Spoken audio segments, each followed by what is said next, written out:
Halo, mana yang lain ini? Lintang, halo? Iya Pak, halo Pak. Yang lain mana Lintang? Cuman kamu sendiri nih yang masuk? Belum tahu Pak. Gak ada apa kabar juga di grup Pak. Gak ada ngabar juga ke saya juga nggak tahu Pak. Tapi di Ini portal baru sudah ada linknya kan? Di portal memang masih sudah ada linknya kan? Untuk kelas kita ini. yang di portal belum ada Pak, masih belum aktif link WA-nya. Kemarin saya dapat link WA-nya dari Instagram itu pada infonya. Oh, kamu dari IG dapatnya, bukan dari portal ya? Iya di portal belum aktif Pak link WA-nya itu Pak. Waduh, gimana itu ya? Kalau gitu banyak yang nggak tahu loh. Pantas grup kita sedikit kali ya. Tahu saya kelas bersama ini kan banyak dia. Coba saya tanya ke kawan ini di siapa si Martin Pak. Martin kan udah join Pak. Coba mungkin saya tanya dulu ke dia Pak ya. Martin, halo Martin. Ya, halo Pak. Martin, Martin kamu bergabung melalui portal atau gimana nih ke linknya? Saya melalui pesan Pak, langsung. Langsung Linknya dikirim, yang jadwalnya. enggak, maksud saya kamu kan bergabung di grup ini Iya Pak. melalui portal atau gimana? Melalui apa Pak? WA Pak.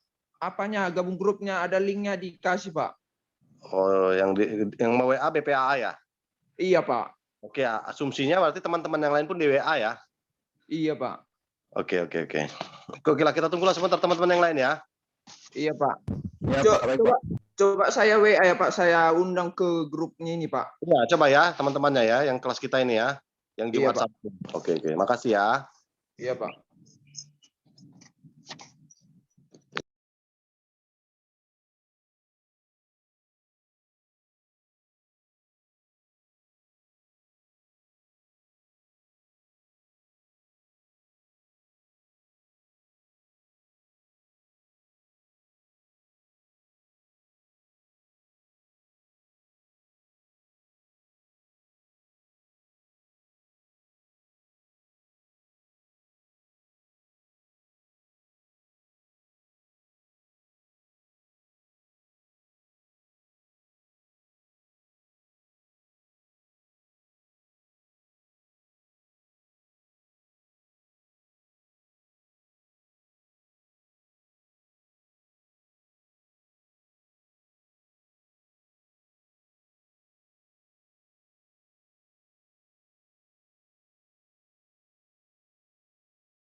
Gimana Martin? Ada kabar? Nggak ada yang belum ada yang balas Pak, respon Pak. Iya ya. Iya Pak. Jadi gimana Terus kuliah ada kita? WA, Pak. Gimana ini? Ini kuliah perdana ya? Iya Pak. Kuliah perdana kewarganegaraan ya kan? Ini kan? Hari ini kan? Iya Pak. Baru ini Pak. Memang di jadwal hari ini ya? Iya di tanggal, jadwal saya lihat Pak baru ini Pak. Jam bukan tanggal segitu. 29 bukan ya? Iya Pak. Lintang gimana Lintang? Ada informasi Lintang?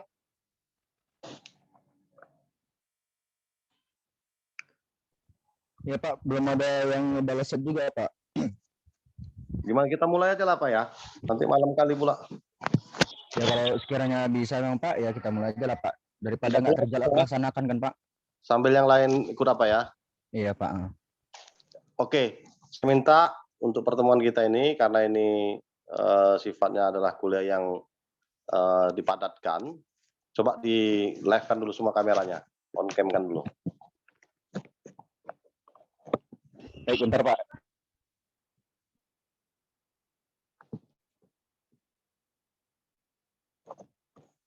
Lintang.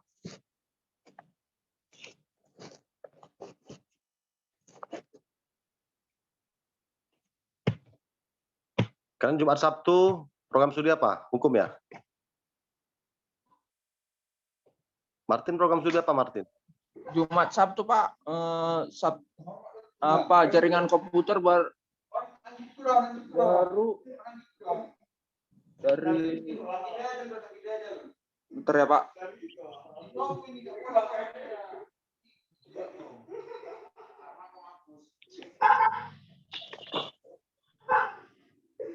Sama reguler 2JS apa? Hanya itu aja sih Pak. Oke. Ya. Ya oke, hidupkanlah kameranya apa? Lintang, biar kita mulai saja lah sambil tunggu yang lain ya. Artinya ini nanti harusnya memang ini sudah terinformasikan dengan seluruh peserta. Maka itu jauh hari saya sudah bertanya dengan pengelola kuliah bersama ini bahwa apakah jadwal yang disampaikan kepada dosen ini juga sudah diketahui oleh seluruh pesertanya. Ya, jawabannya mereka semua mahasiswa sudah diinformasikan. Nah, asumsi saya itu diinformasikan melalui link grup yang ada di portal mahasiswa masing-masing, biasanya kan begitu. Nah, saya tidak tahu kalau seandainya ada teknis pemberitahuan grupnya itu melalui apa, yang mesti berdasarkan informasi yang saya dapat, semua mahasiswa peserta perkuliahan ini sesuai dengan dosen pengampunya masing-masing itu sudah mendapatkan informasi. Ya, tapi nggak apa-apa, ini mungkin kesalahan teknis atau mungkin ada yang sudah diinformasikan tapi tidak dilihat, atau mungkin mahasiswanya atau pesertanya ini juga tidak tahu informasi apa itu sehingga dia tidak mengklik dan tidak tergabung dia di dalam grup kita ini ya. Tapi nggak apa-apa. Baik. Jadi mata kuliah kewarganegaraan ini kalau semester sebelumnya itu sebenarnya digabung dengan mata kuliah Pancasila dan kewarganegaraan ya. Cuman memang di beberapa perguruan tinggi ya, baik di dalam negeri maupun di luar negeri, itu memang mata kuliah kewarganegaraan ini dia terpisah dari mata kuliah Pancasila ya. Dianggap memang kalau Pancasila itu hanya bagian saja dari perguruan kewarganegaraan ya. Nah, memang mata kuliah kewarganegaraan ini menjadi wajib dan penting substansinya karena memang tujuan dari diadakannya kuliah ini ya, itu memang membentuk paling tidak ada 2 tujuan utamanya ya, supaya membentuk karakter semua peserta ajarnya itu agar tentunya cinta tanah air dan rasa nasionalisme atau kebangsaan yang tinggi gitu ya. Jadi 2 itulah tujuan utama dari diadakannya mata kuliah kewarganegaraan ini. Sehingga mata kuliah kewarganegaraan ini menjadi wajib gitu ya, menjadi wajib untuk semua jenjang pendidikan ya, dan itu memang sudah tertuang di dalam Undang-Undang tentang Pendidikan Tinggi ya. Kalau kalian lihat itu di Undang-Undang Nomor 12 tahun 2012 itu bahwa semua lapisan ataupun semua strata baik di perguruan tinggi maupun di sekolah dasar maupun menengah itu memang diwajibkan adanya pelajaran ataupun mata kuliah kewarganegaraan ini, gitu ya. Baik itu dia level diploma, gitu ya, sarjana, master maupun level apa namanya S3, gitu ya. Jadi mata kuliah kewarganegaraan itu memang dari semua kalangan, termasuk juga untuk kuliah-kuliah yang sifatnya profesi, ya. Jadi memang begitulah pentingnya mata kuliah kewarganegaraan itu. Nah, karena dia dianggap sudah apa namanya, sudah di semua level diberikan, maka pola di kita ini dibuat dia semacam kuliah bersama, ya. Harapannya ini untuk kembali merangsang atau menstimulasi ingatan kita akan nilai-nilai yang diajarkan bagaimana tujuannya supaya tumbuhnya nilai cinta tanah air dan kebangsaan itu, gitu ya. Nah, jadi memang kalau kita bicara cinta tanah air dan kebangsaan, apa referensinya, apa yang menjadi dasar, yang mendasari kita ya di dalam menimbulkan rasa cinta tanah air dan kebangsaan itu, ya. Jadi kan ada dasarnya, tidak berarti kita cinta tanah air dan bangsa itu tidak ada referensi ataupun yang mendasarinya, gitu ya. Maka itu paling tidak kalau kita apa namanya, pernah dulu mendengar bahwa sering disosialisasikan ada pilar-pilar kebangsaan ini, gitu ya. Paling tidak ada 4 pilar kebangsaan, kalau pernah dengar itu, apa aja itu kira-kira? Ada yang pernah dengar? Lintang, Martin? 4 pilar Pernah, Pak. ada yang tahu apa kira-kira Lintang? Ya, ini kadang Pancasila sama pembukaan UUD itu, Pak. Itu yang setahu saya, seingat saya, Pak. Yang Ya. pernah dipelajari di SMA kemarin.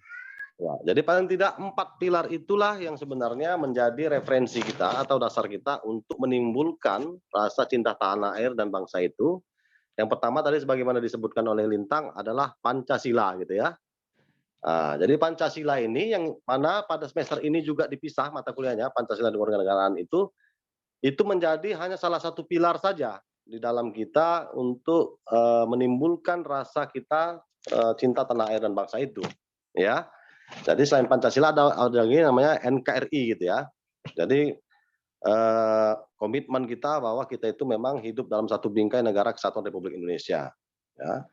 Di dasar nilai Pancasila, NKRI, kemudian konstitusinya adalah Undang-Undang Dasar 1945, ya kan. Kemudian dengan prinsip hidup berbangsa dengan prinsip Bhinneka Tunggal Ika, gitu ya. Jadi 4 pilar itu saja, Pancasila, kemudian prinsip NKRI, kemudian apa namanya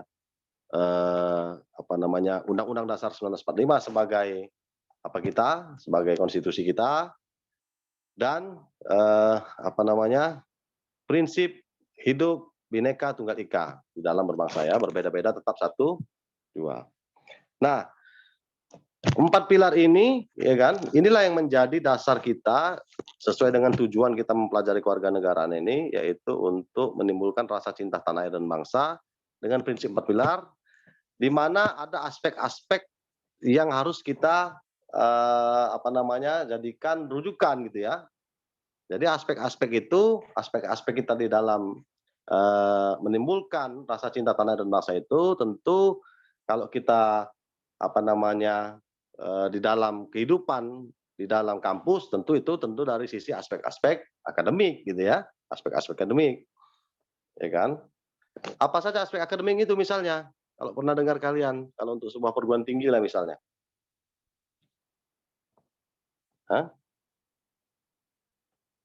Pernah dengar aspek-aspek akademik yang sering kita dengar dengan tridharma itu, tridharma perguruan tinggi, gitu ya. Oh, iya, Pak. Iya, Pak. Iya, Pak. Yang Pembelajaran, ada dari konsep pembelajaran, kemudian dari penelitian dan pengabdian masyarakat. pengabdian masyarakat, ya, Pak.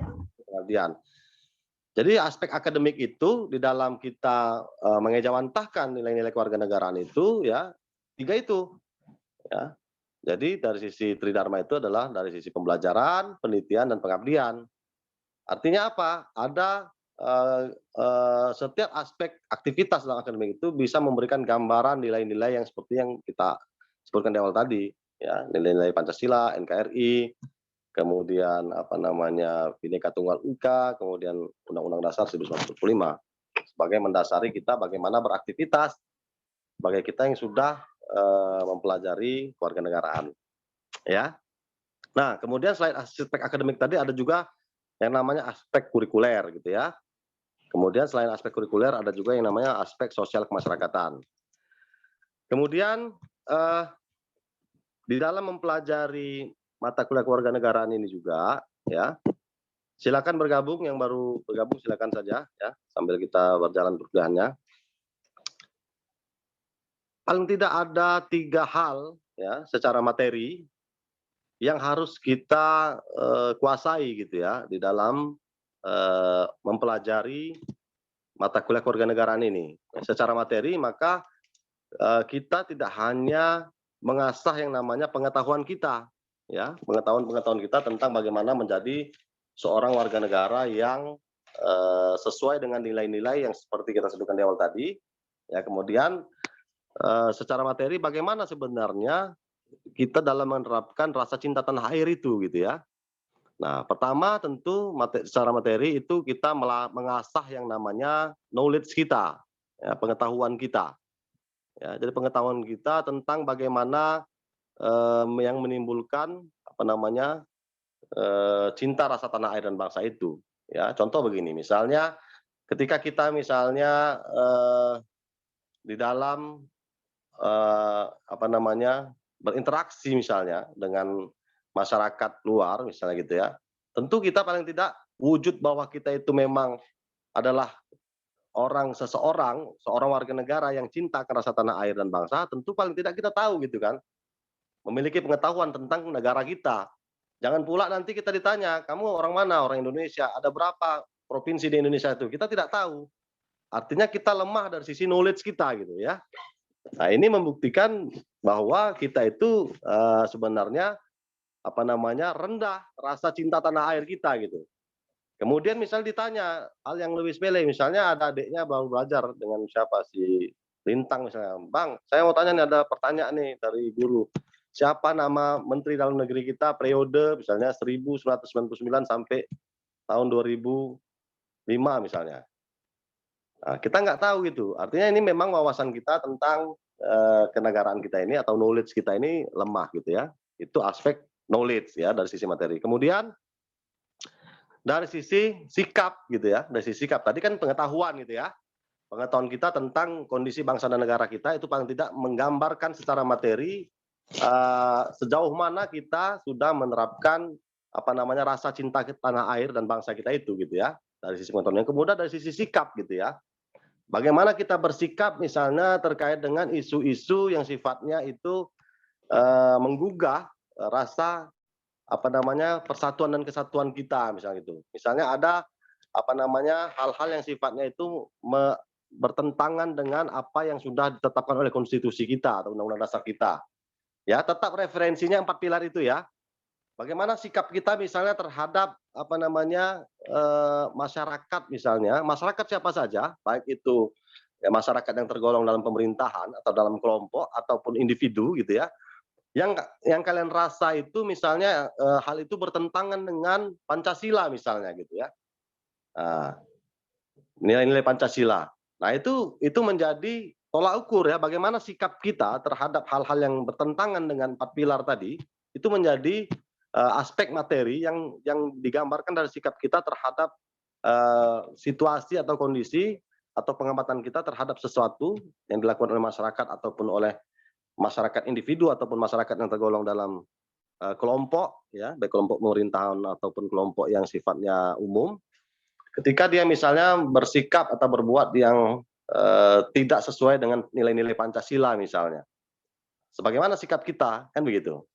Ini saya mau bicara filosofis dulu ya, filosofis belajar kewarganegaraan ini supaya nanti kalian baik dari sisi memahami secara pengetahuan maupun bagaimana bersikap itu bisa apa namanya paling tidak ingat apa yang saya sampaikan ini. Oh, kalau bersikap begini rupanya apa namanya bertentangan sebenarnya dengan kaedah rasa cinta tanah air sesuai dengan 4 pilar itu gitu ya. Dan kalian paling tidak punya pemahaman bahwa yang namanya cinta tanah air dan bangsa itu bukan berarti juga kita 100% ikut apa yang ditetapkan oleh pemerintah, bukan begitu juga ya. Patuh kepada pemerintah itu belum tentu menggambarkan kita cinta tanah air dan bangsa, gitu ya. Terkadang bersifat oposisi belum tentu dia apa namanya tahu oposisi. Oposisi itu dalam artian memilih jalur politik di luar pemerintahan yang sedang berlaku atau rezim yang sedang berjalan gitu ya. Nah, belum tentu seorang yang mengambil sikap oposisi itu dikatakan dia tidak cinta tanah air dan bangsa, belum tentu. Ya, kadang-kadang sifat oposisinya itu timbul ketika dia melihat ada sekelompok atau oknum ya yang hari ini memimpin di dalam pemerintahan itu dia nilai sesuai dengan wawasan materi dia dalam wawasan kewarganegaraan dia, hal tersebut tidak sesuai dengan 4 pilar itu misalnya. Saya lihat itu tidak sesuai dengan apa yang diamanahkan oleh konstitusi misalnya. Karena undang-undang dasar kita begini, kenapa yang dipraktikkan begitu? Misalnya kan begitu ya. Paham maksud saya ya? Nah, bukan pula saya ingin mengatakan kalian harus menjadi oposisi, bukan. Ya, artinya saya ingin meletakkan secara keilmuan bagaimana sebenarnya kita seorang yang sudah belajar kewarganegaraan itu mengejawantahkan atau mewujudkan rasa cinta tanah air dan bangsa itu yang benar gitu ya. Nah, bukan berarti kita cinta tanah air dan bangsa itu harus menjadi bergabung dengan pemerintah ataupun menjadi oposisi, bukan juga gitu ya. Paham kira-kira batas ini? Paham ya. Jadi ada kemudian sikap ya. Satu lagi adalah dari aspek skill kita ya atau kompetensi kita. Ya, jadi kalau kami di dalam definisi apa itu yang dimaksud dengan kompetensi ya sebenarnya 3 aspek itu ya, aspek knowledge pengetahuan, kemudian aspek sikap atau attitude kita dan skill kita gitu. Nah, 3 inilah yang dinamakan konsep materi kita di dalam kita memahami ilmu kewarganegaraan ini. Bagaimana kita mengejawantahkannya dalam kehidupan sehari-hari, ya, baik dari sisi knowledge kita, pengetahuan kita tentang bagaimana berbangsa dan bernegara yang baik, kemudian diejawantahkan dalam sikap kita, ya, dalam kita bersikap sehari-hari, dalam kita menerapkan menjadi seorang warga negara yang baik, ya, cinta tanah air dan bangsa. Kemudian bagaimana skill-skill kita itu, ya, skill-skill kita itu bisa dirasakan manfaatnya untuk seluas-luasnya, terutama untuk kepentingan dari bangsa dan negara kita, gitu ya. Jadi pentingnya 3 aspek ini dia tidak bisa berdiri sendiri-sendiri gitu ya.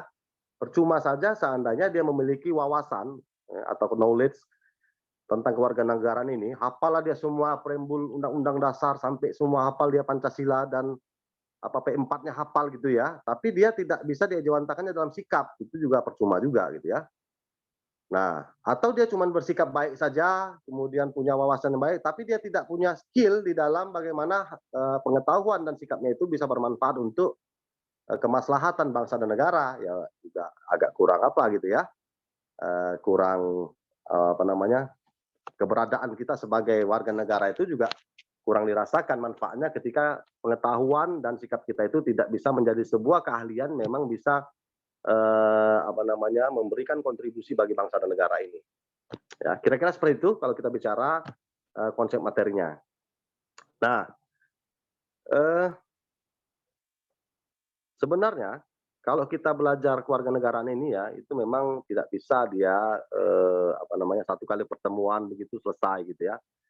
Tapi seperti yang saya sampaikan di awal tadi, bahwa asumsinya, kenapa ini kita jadikan mata kuliah bersama, asumsinya teman-teman sekalian itu sudah mendapatkan sebenarnya, apapun nama mata kuliahnya, mungkin kalau SD dulu, mungkin namanya, kalau kami dulu PMP gitu ya, pengamalan moral Pancasila namanya gitu ya. Kemudian di SMP apa namanya, di SMA apa namanya ya, atau SMK apa namanya. Kemudian di perguruan tinggi namanya kewarganegaraan, Pancasila dan kewarganegaraan. Nanti begitu masuk kalian magister ngambil S2 misalnya, teman-teman ambil S2 juga akan dapat materi ini gitu ya. Kemudian di S3 pun wajib juga mendapatkan ini, karena ini memang amanah dari Undang-Undang Pendidikan Tinggi tadi, bahwa pendidikan kewarganegaraan ini wajib diberikan kepada semua tingkatan ya. Nah, harapannya dengan kita bertemu sekali ini hanya sekedar menstimulasi saja bahwa ternyata memang betapa pentingnya pengetahuan kita, baik secara keilmuan maupun secara sikap terkait dengan bagaimana menjadi seorang warga negara yang baik itu gitu ya. Saya tidak tahu apakah ini diwajibkan karena memang selama ini dinilai ternyata banyak juga warga negara kita ini, Indonesia khususnya gitu ya, yang memang tidak tahu dia bagaimana menjadi seorang warga negara yang baik gitu ya. Nah, saya yakin pasti karena itu ya, atau mungkin ada peristiwa-peristiwa ya yang mengkonfirmasi kepada pemerintah ternyata memang perlu wawasan tentang kewarganegaraan ini diulang-ulang gitu ya, supaya ini melekat karena dia berkaitan dengan nilai-nilai ya. Nilai-nilai yang diserap dalam sebuah pengetahuan, kemudian diejawantahkan dalam sikap, kemudian pada saat kita memiliki keterampilan atau skill tadi, juga menggambarkan nilai-nilai cinta tanah air dan bangsa itu gitu ya. Ya, kalau kalian melihat ada beberapa orang yang memiliki misalnya skill atau kompetensi yang mana skillnya itu malah merongrong atau merusak bangsa, itu membuktikan bahwa ya kan kompetensi dia itu tidak menggambarkan bahwa dia adalah seorang warga negara yang baik gitu ya. Ya, mungkin kita sering dengar lah beberapa koruptor misalnya. Koruptor itu orang yang punya skill nggak kira-kira? Ya kan, kalau dia tidak punya skill dia nggak bisa korupsi kan, betul nggak? Paling tidak dia punya skill dalam sisi merekayasa laporan keuangan misalnya gitu kan, atau dia punya skill dalam melobi-lobi gitu ya, sehingga dia menjadi koruptor gitu. Nah, ini kan skill yang salah sebenarnya gitu ya, skill yang salah. Misalnya kita ambillah contoh konkret misalnya, seorang, misalnya kita bilanglah kemarin lah kasus yang paling viral itu ya, korupsi bansos lah kita bilang ya, korupsi bansos. Itu kan berarti kan yang melakukannya ini adalah orang yang memang punya skill dari sisi membangun konektivitas, betul nggak? Jabatan dia seorang menteri misalnya gitu kan, kemudian dia juga bisa mengkonekkan dengan pengusaha dalam pengadaan itu, pemanfaatan anggaran itu kan skill sebenarnya gitu ya. Tapi karena lemahnya rasa cinta tanah air dan bangsanya, dia tidak punya rasa empati gitu ya, bahwa bansos ini kan sebenarnya untuk masyarakat yang sedang kesusahan gitu ya, menghadapi bagaimana dahsyatnya serangan COVID ini gitu ya, yang mana dia bisa menyebabkan orang jadi diberhentikan dari pekerjaan ya kan, kalau ini tidak dibantu, tidak distimulasi dengan dana bansos ini, bisa timbul lagi kejahatan di masyarakat gitu kan, timbulnya orang merampok, maling, mencuri gitu segala macamnya. Nah, dia tidak ke situ pikirannya, dia malah berpikir bagaimana ya kan dana-dana tadi dikonektivitaskannya dengan orang-orang yang bisa memberikan fee ke dia sehingga memberikan keuntungan pribadi. Nah, ini kan sebenarnya skill yang salah gitu ya, skill yang tidak diikuti dengan sikap yang baik terhadap nilai-nilai cinta tanah air dan bangsa gitu ya. Kalau misalnya Pak Menteri itu kemarin misalnya yang melakukan korupsi itu dia punya nilai-nilai itu, tentu itu tidak terjadi.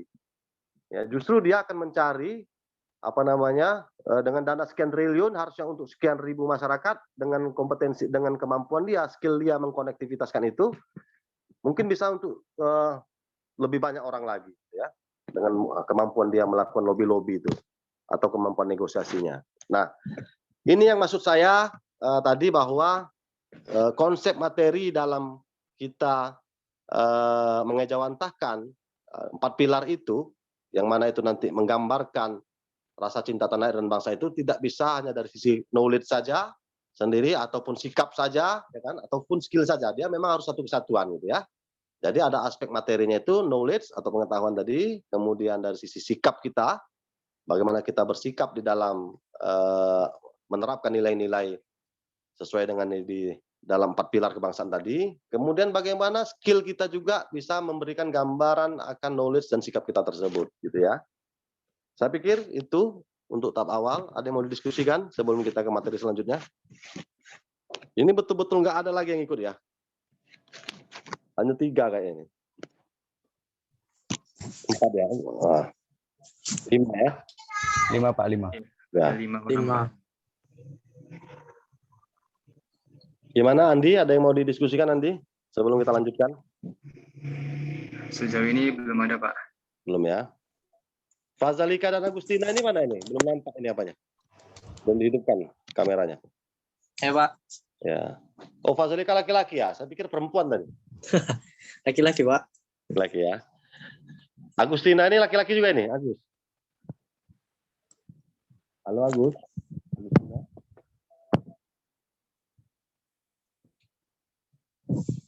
Halo.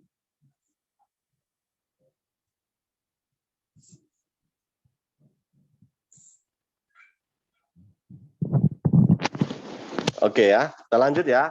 Nah, Jadi kesimpulannya dengan kita tahu bahwa ada nilai-nilai yang harus kita pegang, referensinya 4 pilar, supaya timbul cinta tanah dan bangsa tadi, kemudian bagaimana kita menerapkannya dari aspek materi, kemudian dari secara akademis pintu masuknya itu ada tridharma tadi ya. Kemudian apa rupanya yang mau dicapai dalam belajar ini gitu. Ya kan? Apa rupanya yang mau dicapai pembelajarannya? Tentu apa yang kita harapkan adalah setiap mahasiswa ataupun peserta yang telah mengikuti pelajaran pelajaran kewarganegaraan ini, tentu harapannya kalian ini kan juga adalah bagian dari masyarakat, betul kan? Bagian masyarakat yang hari ini kebetulan menempa ilmu di pendidikan S1 gitu ya. Di kampus yang namanya Universitas Pancabudi. Tentu belajar ini ada targetnya, betul kan? Nah, kalian mengikuti pembelajaran kewarganegaraan ini adalah bagaimana nanti kalian itu juga ya bisa berperan, berpartisipasi aktif sebenarnya ya di dalam pembangunan masyarakat sesuai dengan ilmu ataupun kompetensi yang kalian dapatkan gitu. Ya. Misalnya kalian ini sekarang ini menempuh kuliah S1, kuliah tentang sistem informasi misalnya, ya.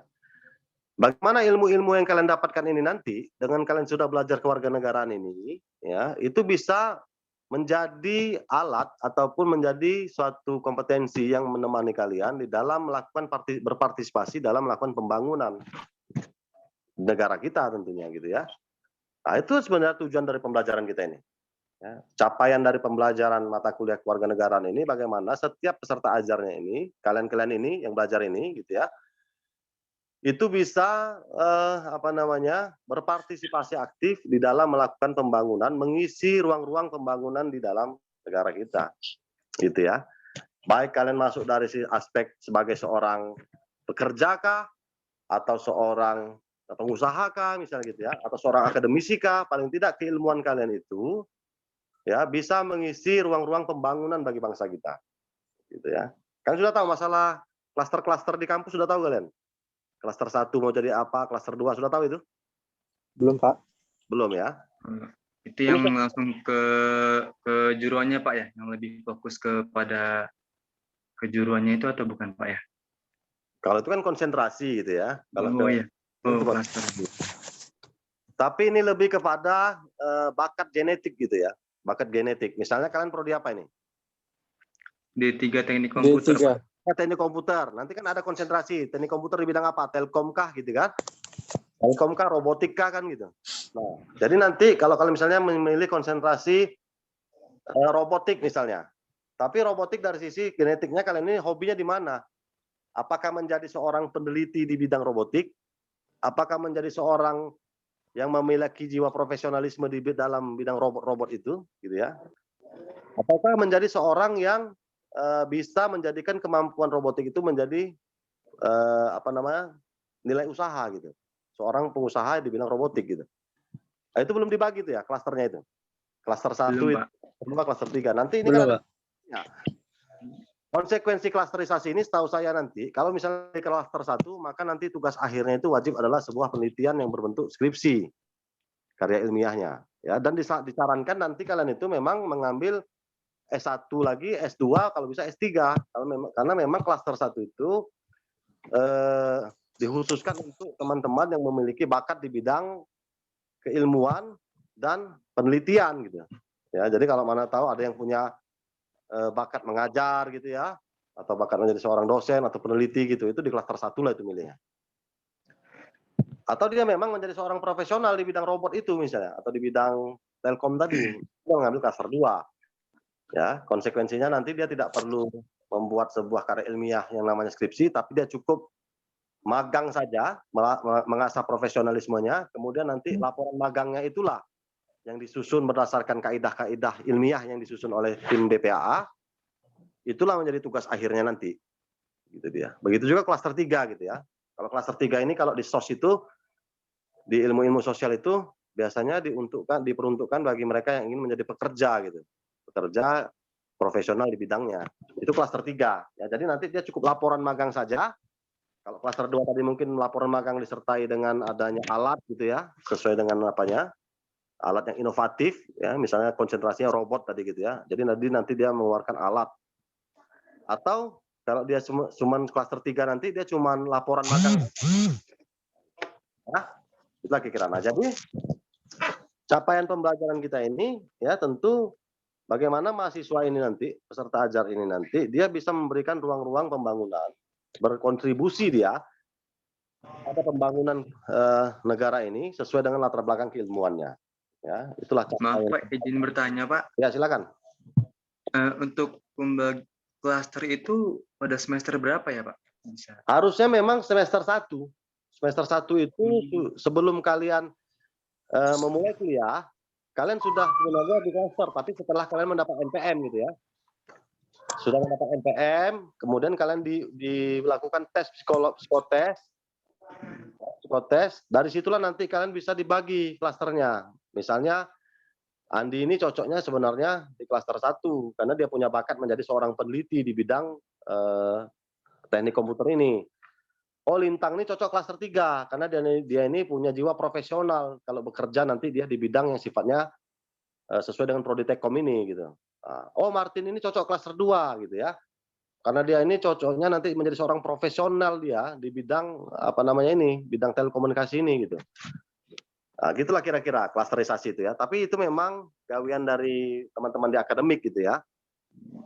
Tapi dia tidak berpengaruh kepada apanya, prodinya gitu. Mau prodi apa silakan saja, begitu sudah tahu prodinya mau di ekonomi, mau apa prodinya. Tetapi dari prodi itu dia sudah diberikan gambaran bakat dia ke depan itu jadi apa nanti. Nah, sudah diberikan gambaran, Andi kamu ini cocoknya sebenarnya menjadi seorang peneliti.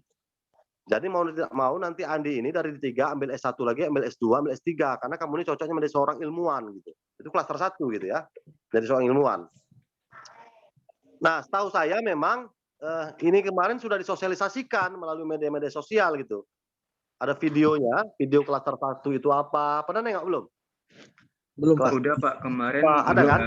Lihat klaster, cuman di dalam isi videonya itu nggak pada semester 1 Pak. Jadi disebutkan bahwasanya skripsi itu nanti diganti dengan adanya yang nilai kejuruan tadi, yaitu konsentrasi. Kemudian pembagian klaster di mana dia difokuskan, apakah contohnya seperti teknik elektro, apakah dia untuk ke listrik atau untuk ke bidang apa, lupa aku satu lagi Pak.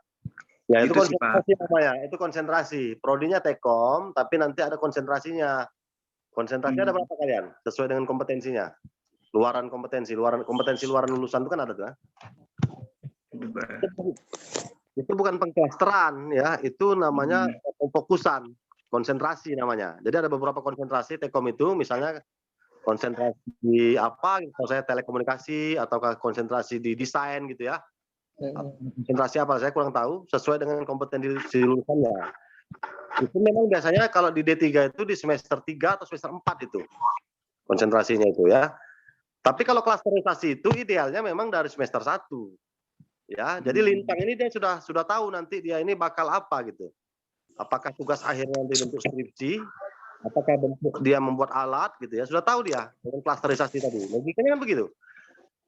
Nah, tapi nggak tahu teman-teman di Prodi Tekkom bagaimana, apakah dia mengklaster itu juga di semester 3 pada saat konsentrasi, tidak tahu saya. Tapi kalau asumsi saya yang namanya mengklaster sesuai genetik bakat minat tadi itu di awal gitu ya. Biar saja dia sudah dapat prodinya, NPM-nya, kemudian dia nanti di klaster, ya bisa saja nanti misalnya Andi misalnya dia konsentrasinya apa tadi misalnya? Andi konsentrasi apa misalnya? Ngambil fokus apa rencana nanti? Rencana ke jaringan komputer Pak. Nah, misalnya Andi jaringan komputer, kemudian pun ngambil konsentrasi jaringan komputer, Martin pun sama jaringan komputer, tapi Andi jaringan komputer bakatnya itu di klaster 1, Lintang mengambil jaringan komputer bakatnya di klaster 2 gitu ya, Martin mengambil konsentrasi jaringan komputer tapi dia punya bakat di klaster 3 misalnya gitu. Nah, itu akan memberikan gambaran ke depan nanti, berarti Andi ini, dia memang konsentrasi jaringan komputer. Tetapi dia menjadi seorang ilmuwan di bidang jaringan komputer itu. Ilmuwan dia. Kalaupun dia nanti menjadi dosen, jadi peneliti, ya dia bidang jaringan komputer itu konsentrasinya, fokusnya. Sampai dia menjadi guru besar nanti. Karena memang berdasarkan klaster itu, dia rupanya memang bakatnya di situ gitu ya, di klaster 1. Nah, lintang bagaimana? Nah, lintang nanti dia akan lebih banyak dimagang-magangkan dia. Karena dia dideteksi secara genetik dia ini punya bakat di klaster 2, ya profesional di bidang jaringan itu gitu. Atau dia akan banyak magang di perusahaan-perusahaan ataupun dia magang memberikan jaringan telekomunikasi desa, misalnya Tekodes gitu ya. Nah, begitu juga Martin pun akan banyak magang-magang di perusahaan bagaimana menjadi seorang pekerja di bidang itu gitu. Karena dia tadi punya bakat di klaster 3 gitu ya. Paham ya kira ya? Ya, Pak. Itu beda klasterisasi dengan konsentrasi tadi. Ya. Jadi klasterisasi itu tidak peduli dia prodinya apa, konsentrasinya apa, tapi dia secara genetik, secara bakat, dia punya bakat di bidang klaster 1 itu menjadi seorang ilmuwan, klaster 2 di bidang profesional di bidang apanya, klaster 3 menjadi pekerja gitu ya. Di bidang sesuai kompetensinya. Baik. Oke, kita lanjut ya, sedikit lagi ini nanti boleh di apa? Oleh karena itu ketika kita belajar bagaimana supaya punya kontribusi dalam pembangunan ya paling tidak kita harus ada mengenal yang namanya nilai-nilai integrasi gitu ya, integrasi. Nah, kenapa saya katakan tadi klasterisasi tadi ini saya memberikan contoh sebenarnya bahwa sebagai kita warga negara memang nilai-nilai integrasi itu perlu gitu ya. Itu bukti kita itu cinta tanah air dan bangsa. Jadi walaupun kita nanti ada punya bakat ini, bakat B, bakat C gitu kan macam-macam nih kita nih. Itu dari sisi bakat genetik, belum lagi dari sisi misalnya berdasarkan latar belakang budaya gitu ya, berdasarkan latar belakang bahasa gitu ya. Nah, itulah kita perlunya nilai integrasi namanya. Integrasi itu apa? Ada yang tahu integrasi?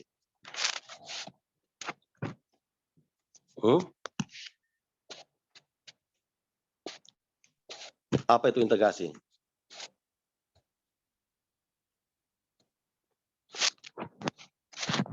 Seperti yang contohkan tadi ya. Artinya integrasi itu adalah nilai-nilai persatuan gitu ya, penyatuan ya atau keterpaduan dari berbagai macam latar belakang kita tadi ya menjadi satu gitu ya. Satu itulah sebenarnya yang digaungkan oleh Sumpah Pemuda itu gitu ya. Kita berbagai macam suku, berbagai macam bangsa, tapi kita tetap harus menjaga nilai integrasi itu. Nilai persatuan ya atau keterpaduan dari berbagai kelompok menjadi satu. Ya, walaupun kita berasal dari berbagai belakang kompetensi ilmu ataupun latar belakang budaya ya. Jadi nilai integrasi itu. Nah, jadi bicara integrasi ya itu ada beberapa sifatnya ya, ada sifatnya. Misalnya ada integrasi yang bersifat asimilasi ya. Ada pula integrasi yang bersifat akulturasi. Ini secara teori ya. Boleh nanti kalian juga searching gitu ya. Sekarang sudah mudah kita belajar apa itu integrasi yang bersifat asimilasi, apa itu integrasi yang bersifat akulturasi gitu ya. Ini saya dapat referensi bahwa integrasi yang bersifat asimilasi itu adalah penggabungan dua unsur atau lebih, tapi dia meninggalkan ciri khas yang bergabung. Jadi ada dua bersatu dia, tapi ciri khasnya itu dia ditinggalkannya ciri khas khususnya. Ya, misalnya budaya Jawa dengan budaya Melayu gitu ya. Bersatu dia menjadi satu budaya baru lagi yang dia meninggalkan ciri khas Melayu dan Jawanya. Ya, misalnya apa kita bilang? Misalnya contoh konkretnya gini, misalnya kan gini. Misalnya si Martin ini dia orang Batak misalnya gitu ya. Martin Manurung ini orang Batak ya. Kemudian si Andi ini Melayu misalnya gitu ya atau Jawa gitu. Nah, bergabunglah Jawa dan Batak ini tadi. Kemudian orang ini pindahlah dia ke satu daerah yang punya budaya khusus. Tidak nampak lagi budaya Batak dan budaya. Itulah namanya sifatnya asimilasi tadi. Jadi terintegrasi dia secara asimilasi. Nah, tapi kalau sifatnya akulturasi, ya integrasinya itu tetap dia menonjolkan satu budaya tertentu gitu. Ya, misalnya kan sering kita lihat ada yang merantau orang Batak ke Jakarta, tapi dia tidak hilang Bataknya itu gitu ya. Cara ngomongnya, intonasi bicaranya tidak jadi orang, begitu dia pulang dia tidak menjadi orang Jawa, tidak jadi orang Bandung atau tidak jadi orang Jakarta gitu ngomongnya. Tetap aja dia bawa budaya Bataknya itu gitu ya. Tapi dia itulah namanya integrasi, penyatuan, tapi dia tetap membawa dia. Bukan berarti bukan berarti dalam dia sifatnya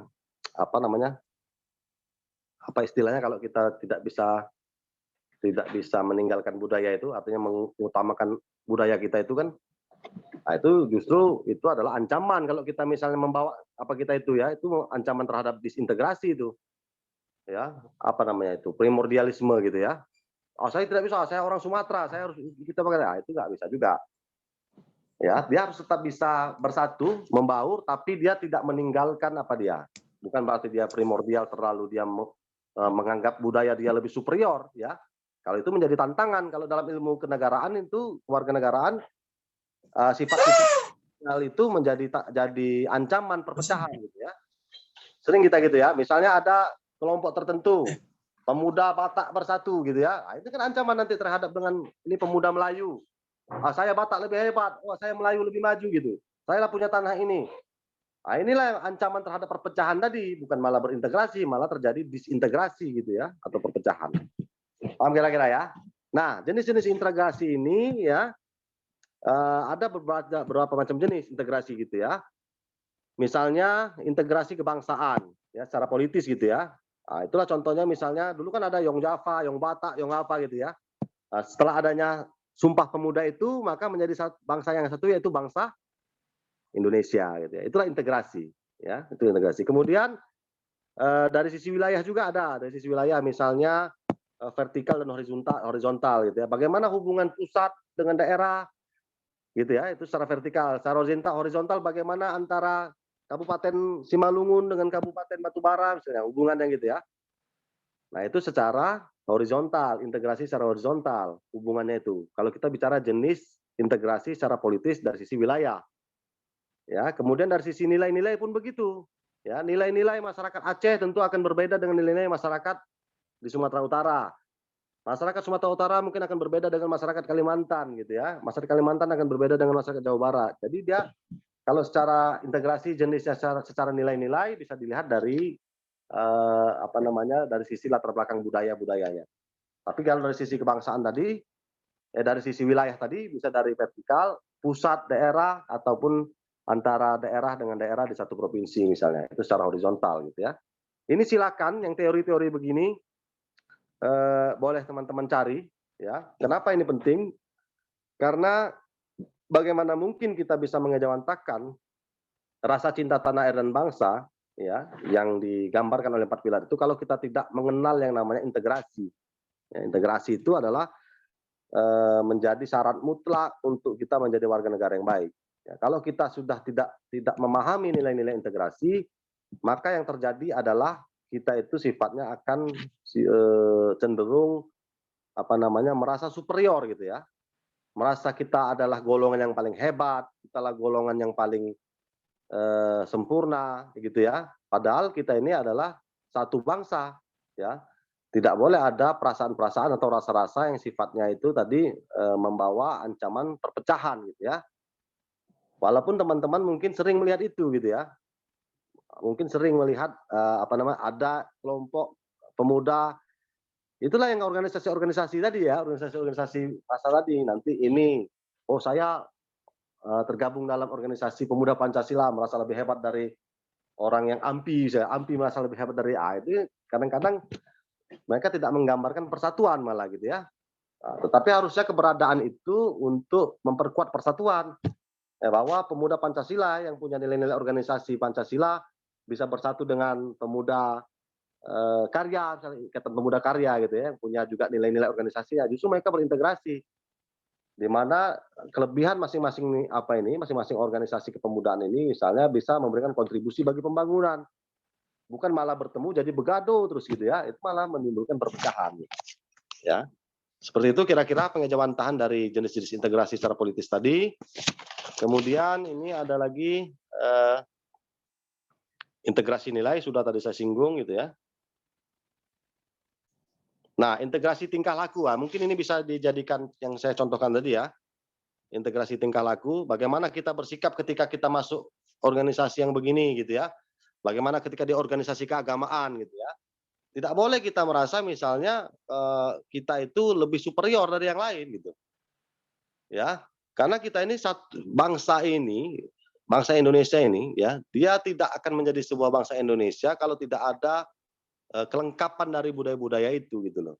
Ya, tidak kelengkapan dari apa yang diamanahkan oleh konstitusi kita itu. Jadi jangan merasa kita lah yang paling nasionalis, kita lah yang paling cinta tanah air gitu ya. Padahal yang lain itu juga dibutuhkan. Ya, sesuatu itu dibutuhkan ketika misalnya dilengkapi gitu ya. Misalnya Indonesia ini dikatakan negara ketika apa misalnya? Ketika unsur-unsur sebuah negara secara teori itu dipenuhi, betul nggak? Tidak bisa misalnya hanya ada pemerintah saja, tidak ada rakyatnya, bisa nggak dikatakan negara Indonesia itu? Kan tidak bisa. Artinya apa? Artinya pemerintah butuh rakyat nggak? Butuh nggak? Butuh. Betul, Kalau Pak. ada apa yang mau diperintah? Ya kan? Bukan negara kalau sebuah negara tidak ada pemerintahannya. Nah, begitu juga rakyat. Rakyat juga tidak boleh sok paten kali gitu. Kalau tak ada pemerintah, tak ada negara Indonesia itu. Sebuah negara itu dikatakan negara apabila ada negara, ada pemerintahnya, ada pemerintahan yang sahnya gitu ya. Kalau tidak ada pemerintahannya, kita mau buat pemerintahan sendiri, kita bukan negara. Nah, gitu dia. Begitu juga wilayah gitu ya. Kalau misalnya ada pemerintahnya, ada rakyatnya, tapi wilayahnya tak ada. Nah, itu tidak bisa juga jadi negara seperti Israel itu kan, ada pemerintahannya, rakyatnya ada, tapi negara tak tentu dia. Cari-cari dia tempat untuk menjadi negara gitu ya. Nah, begitulah kira-kira bahwa kita itu setiap unsur itu tidak boleh rakyat sendiri lebih menonjol dari pemerintah, pemerintah apalagi tidak berbuat untuk rakyat. Jadi karena kita itu satu kesatuan gitu ya. Jadi nilai-nilai ini yang harus dipegang ketika kalian memang sudah belajar kewarganegaraan ini ya. Nah, ada memang sifat-sifat yang saya sebutkan tadi itu ada di masyarakat, bukan tidak ada gitu ya. Misalnya ada sekelompok ini merasa dia lebih superior, kami ini lebih hebat loh, ya. Dia mengagung-agungkan, lebih agung, lebih baik ya dari yang lain, lebih benar soalnya gitu ya. Nah, itu dalam ilmunya, dalam kewarganegaraan itu disebut dengan etnosentris gitu, sifat etnosentris. Di mana sifat etnosentris ini ya baik kelompok maupun pribadi itu dia memiliki sifat yang lebih dari yang lain, lebih benar, lebih agung, lebih hebat gitu ya, lebih kaya gitu. Padahal kalau tidak ada si miskin, tidak ada yang kaya itu, betul nggak? Betul. Kalau tidak ada orang kaya, tak adanya orang miskin itu, betul nggak? Kalau tidak ada orang miskin maksud saya, tidak ada orang kaya, berarti kan orang semua kaya semua gitu ya, tidak ada yang justru karena ada orang miskin lah ada disebutan orang kaya. Maksud saya ngerti ya, secara filosofis ya. Ya, artinya tidak boleh kita. Atau misalnya kami Aceh, kami merasa kami inilah yang paling banyak kontribusi loh terhadap negara ini gitu. Nah, sifat-sifat etnosentris inilah sebenarnya yang mengancam kita. Ada dulu namanya HTAG, namanya hambatan, tantangan, ancaman, gangguan itu untuk mengancam potensi adanya disintegrasi atau perpecahan itu gitu ya. Nah, seperti Papua hari ini gitu ya. Itu karena ada etnosentris itu. Papua merasa dia punya sumber daya alam yang luar biasa, ada emas, ada hutan, ada minyak di situ. Tetapi kami merasa tidak merata pembangunannya. Nah, itu merasa itulah etnosentris. Ya, ada merasa kami ini harusnya lebih hebat, kami mau merdeka sendiri gitu ya. Nah, itu kan mengancam perpecahan gitu ya. Nah, hal-hal seperti itu yang kita jauhkan, hal-hal seperti itu yang kita tidak harapkan gitu ya. Oke. Saya pikir itu ya yang bisa saya sampaikan dalam kesempatan perdana ini. Saya tidak tahu apakah akan ada jadwal tatap muka lagi, tapi setahu saya nanti akan ada periode kalian itu melakukan ujian ya, baik ujian tengah semester maupun UAS ataupun kuis gitu ya. Dan itu semua sudah tersedia soal-soalnya itu di portal e-learning ya. Nah, yang kalian harus pahami adalah ya ketika misalnya melakukan apa itu dia biasanya berdurasi dia. Misalnya masa UAS misalnya gitu ya. Atau UTS itu misalnya tanggal 25 sampai 26 katanya. Atau 25 sampai 28 gitu ya. Tapi di situ diberikan waktu misalnya 10 jam gitu. Nah, 10 jamnya itu dimulai dari kapan kalian mulai. Misal tanggal 22 kalian mulai jam 10 malam gitu. Maka dia akan berlaku 10 jam mulai dari 10 malam itu. Kalau dia masih jangka dalam tanggal 20 sampai 25 sampai 28 itu masih bisa saja. Tapi kalau dia misalnya di tanggal 28 itu kalian mulainya jam 11 malam, itu kan nggak akan terkejar lagi kalau misalnya kalian tidak terpenuhi 2 jam Kalau misal 10 jamnya habis, maka tidak bisa lagi dia. Intinya kalau sudah memulai, ya teknisnya itu sudah memulai, jangan kalian stop gitu. Sampailah habis waktunya, sampailah kalian selesaikan. Dan itu diberikan durasi 10 jam atau berapa gitu dari memulai. Cuman jangan putus dia. Kalau sudah putus sudah dianggap sudah ikut kalian. Ya. Makanya carilah waktu yang memang betul-betul kalian bisa mengerjakannya gitu. Ya, waktu yang memang luang, lapang bisa mengerjakannya. Paham kira-kira ya? Pak. Jadi kalau sudah mulainya ujiannya jangan putus gitu. Nanti ya kan masih ada waktu lagi. Itu nggak bisa lagi nanti. Ya. Terserah mau di tanggal 25-nya, apa 26-nya, apa 27-nya, apa 28-nya, terserah. Ngerti maksudnya ya? Bukan dalam artian 25, nanti 26 besok nyambung lagi. Bukan begitu ya. Itu hanya durasinya saja. 25 sampai 28 itu durasi tanggalnya. Kemudian durasi waktunya ada juga. Ngerti ya maksudnya? Cuman Pak, saya nampak jadwalnya cuma 1 hari tuh Pak. UTS 1 hari, UAS 1 hari, kuis 1 hari itu Pak. Oke, berarti tatap muka cuma 1 kali ini saja. Besok Pak, besok tatap muka Pak. Online juga Pak. Tatap muka lagi. Ya, lewat Zoom. Sisanya e-learning Pak. Oke. Besok jam berapa kita? Sama Pak, jam 7 sampai jam 8 juga Pak. Jam 7 malam ya? Oke. Setengah 9 Pak, 20.30 Pak. Oke, kalaupun memang nanti seandainya saya, rencana kan saya harus ada perjalanan keluar kota. Ya, seandainya apa, kita akan diskusi by grup saja ya. By grup saja kita diskusi, saling ikuti aja ya. Oke, ada yang mau didiskusikan kira-kira teman-teman? Nggak ada sih Pak, hanya paling hanya sekedar memberi pernyataan aja Pak, atau juga bisa dianggap diskusi Ya. Mengenai cinta tanah air dan bangsa tadi Pak. Ya. Mengenai knowledge, sikap, juga skill. Kalau koruptor tidak memiliki cinta tanah air dan bangsa, berarti penindak ataupun pemvonis koruptor itu memiliki sifat yang sama Pak, tidak cinta tanah air dan bangsa juga dong berarti ya. Maksudnya? Karena kan gini Pak, pemvonis koruptor mereka memiliki knowledge, mereka memiliki sikap, dan mereka memiliki skill. Ya. Tak jarang di negara kita bahwasanya hukuman koruptor dengan hukuman orang yang mencuri kayu lebih berat hukuman orang yang mencuri kayu. Ya. Berarti kan pemvonis tersebut juga menunjukkan rasa tidak cinta tanah air dan bangsa, karena mereka memiliki knowledge, mereka memiliki sikap, dan mereka memiliki skill. Tetapi tindakan mereka terhadap 2 orang dengan kasus yang berbeda itu lebih ringan dengan kasus yang lebih berat gitu Pak. Ya. Saya paham maksud Andi. Jadi gini. Jadi kalau kita bicara sistem penegakan hukum ya di negara kita ini, memang dia tidak bisa sesederhana itu juga gitu ya. Artinya misalnya kalau bicara pemvonis, artinya ini kan majelis hakim gitu ya. Majelis hakim di dalam menetapkan hukuman bagi koruptor itu tentu juga ada pertimbangan-pertimbangan ya. Tentu pertimbangannya apa? Fakta-fakta persidangan ya, kemudian pembelaan-pembelaan. Segala sistem hukum itu juga menjadi pertimbangan bagi majelis hakim. Nah, memang ada satu sisi ketika mengambil keputusan hakim itu adalah selain dia fakta persidangan, kemudian pengetahuan dia terkait dengan pengetahuan yuridis dia, juga ada yang namanya hati nurani gitu ya di dalam mengambil keputusan itu. Nah, ketika dia misalnya mengambil keputusan itu, kemudian ada unsur-unsur yang tidak menghadirkan keadilan, gitu ya. Karena kan kalau kita bicara keadilan juga tidak bisa mutlak juga. Bisa saja keputusan hakim itu adil bagi masyarakat, bagi koruptor bagi si terdakwa ataupun terpidana tadi tidak adil pastinya kan gitu kan. Bahkan seorang pembunuh pun pasti merasakan tidak adil. Ya, ketika dia divonis hukuman mati juga gitu ya, pasti keluarganya merasa tidak adil. Itu bukti bahwa kalau kita bicara keadilan itu di dunia ini tidak ada yang hakiki.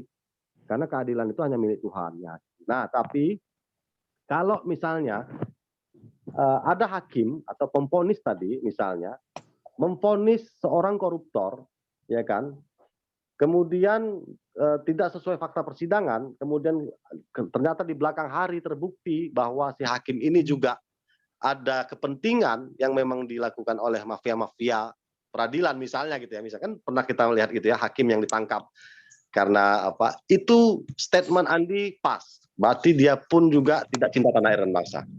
Tetapi kalau si pemvonis tadi, ya, berapapun vonisnya gitu ya, memang dia berdasarkan fakta-fakta persidangan, kemudian dengan hati nurani yang memang mengutamakan keadilan daripada penegakan hukum, maka dia tidak bisa dikatakan dia cinta tanah air dan bangsa. Tidak bisa dikatakan dia tidak cinta tanah air dan bangsa. Ya, justru baik pengacara, karena seperti ini gitu ya. Ketika seorang lawyer mendampingi terpidana kasus narkoba atau kasus korupsi tadi gitu ya, tidak bisa dikatakan si pengacara tadi itu orang yang tidak cinta tanah air dan bangsa kan gitu.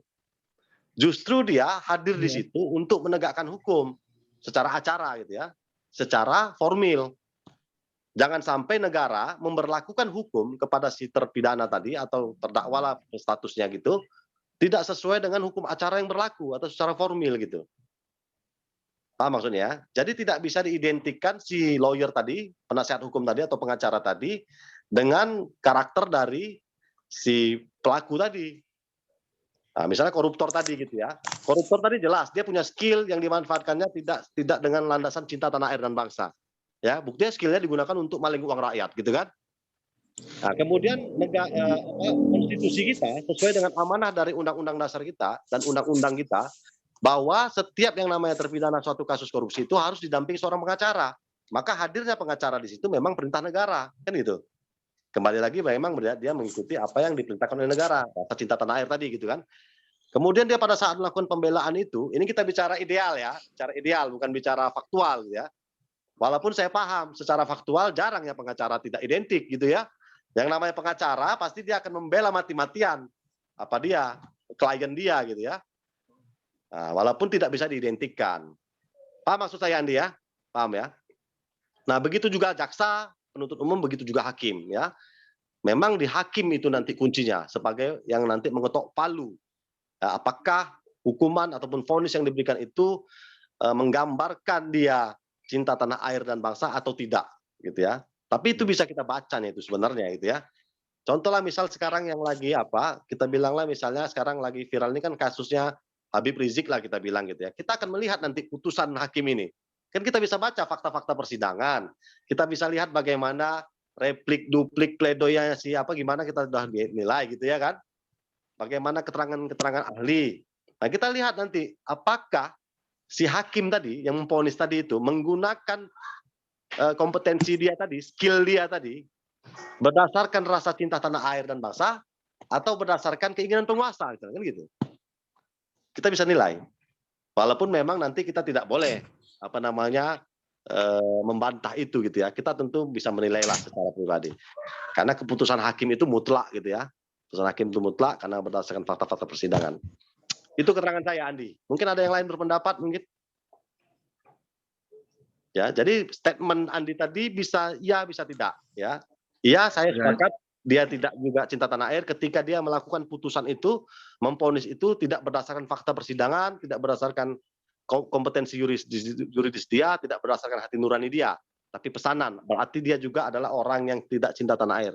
Tapi ketika dia memang memvonis itu berdasarkan fakta-fakta persidangan, berdasarkan kompetensi yuridis dia, berdasarkan hati nurani dia untuk keadilan, maka tentu dia tidak bisa dikatakan tidak cinta tanah air dan bangsa dong.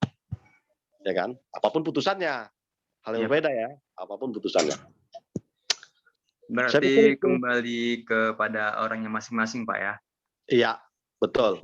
Maka itulah sifatnya belajar kewarganegaraan itu adalah belajar nilai-nilai. Kalau nilai-nilai itu kan ukurannya kan kita. Ya kan? Ukurannya kita. Misalnya lah, seorang Andi Prianto dengan Martin Manurung bersikap ketika menjadi seorang mahasiswa, tentu dia akan ada perbedaan pengejawantahan ketika dia menjadi warga negara dan juga seorang mahasiswa kan gitu. Kadang-kadang mungkin ada yang lebih lebih egois gitu dia ya, lebih egois dia, tidak dia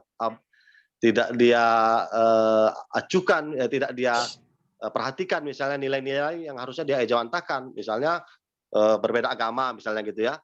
Misalnya Andi seorang Protestan, Martin seorang padahal Pancasila kita sesuai dengan menerapkan nilai ketuhanan yang Maha Esa misalnya gitu ya. Apapun agamamu, kita pada saat di sini kita sama-sama mahasiswa, sama-sama punya hak dan kewajiban yang sama, setara gitu. Itu maksud saya, Andi ya. Jadi memang Baik, tergantung. Pak. individu Terima ya. kasih, Pak. Ada yang lain kira-kira? Saya pikir itu ya. Jadi mungkin besok saya itu, karena saya ada perjalanan keluar kota, ya. Tapi tidak apa, seharusnya saya ini membuat video pembelajaran kemarin ya, untuk materi-materi kita ini. Tetapi saya pikir kalau video pembelajaran ini kan kita tidak bertemu secara live gitu ya. Tidak bisa kita interaksi begini. Sementara kita ini yang kita pelajari ini adalah nilai-nilai gitu ya. Kira-kira kalau kita belajar nilai-nilai, tidak live itu kayak mana rasanya? Nggak bisa kita ukur gitu ya. Tapi kalau hari ini saya melihat sebenarnya siapa yang memang serius dia di dalam mengikuti perkuliahan, siapa yang dia sebenarnya cuma ikut live saja gitu ya. Nah, itu kan saya bisa menilai dan saya akan berikan nilai lebih tentunya ya.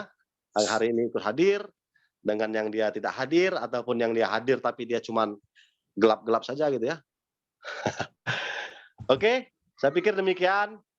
Saya mohon maaf ya. Jadi paling tidak saya sudah gambarkan lingkup dari mata kuliah kita ini gitu ya.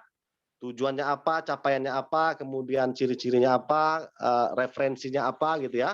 Nah, kalau kalian mau membaca bagaimana menjadi seorang warga negara yang baik dan benar, tentu kalian boleh melihat Undang-Undang Nomor 12 Tahun 2006 ya tentang kewarganegaraan gitu ya. Undang-Undang Nomor 12 Tahun 2006 tentang kewarganegaraan, ya kan? Kemudian ada buku sebenarnya buku wajib kewarganegaraan dari Dikti itu. Ada buku Kailan H tahun 98 diterbitkan, Kailan. Boleh ditengok nanti. Itu buku wajib pegangan untuk pendidikan tinggi sebenarnya tentang kewarganegaraan ya. Jadi di situ ada teori-teori, misalnya ada warga negara itu, sifat warga negara itu dibagi 3 misalnya.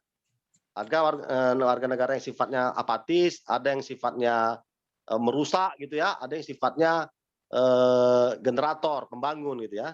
Generator dia.